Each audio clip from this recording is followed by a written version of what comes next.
அஸ்ஸலாமு அலைக்கும் வரஹ்மத்துல்லாஹி வபரகாத்துஹு. தினமும் ஓர் உபதேசம்.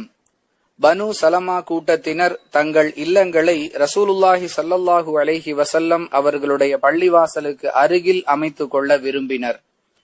இதை விரும்பாத ரசூலுல்லாஹி ஸல்லல்லாஹு அலைஹி வஸல்லம் அவர்கள், நீங்கள் அதிகமான காலடிகளை எடுத்து வைத்து தொழுகைக்கு வருவதன் மூலம் கிடைக்கும் நன்மையை பெற வேண்டாமா என்று கூறினார்கள்.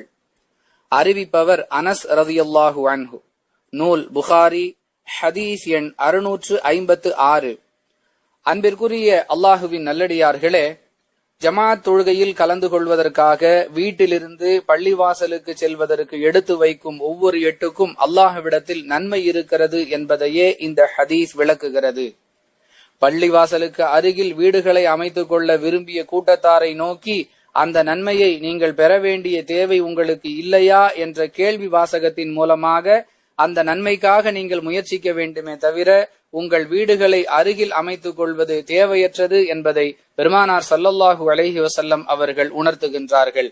அன்பிற்குரியவர்களே, ஜமாத் தொழுகையில் கலந்து கொள்வதற்காக பள்ளிவாசலுக்கு செல்லக்கூடிய ஒவ்வொரு எட்டுக்கும் நன்மை உண்டு என்பதை உணர்ந்து ஆண்கள் வீடுகளில் தொழுவதை தவிர்த்து பள்ளிவாசலுக்கு செல்ல முயற்சிக்க வேண்டும்.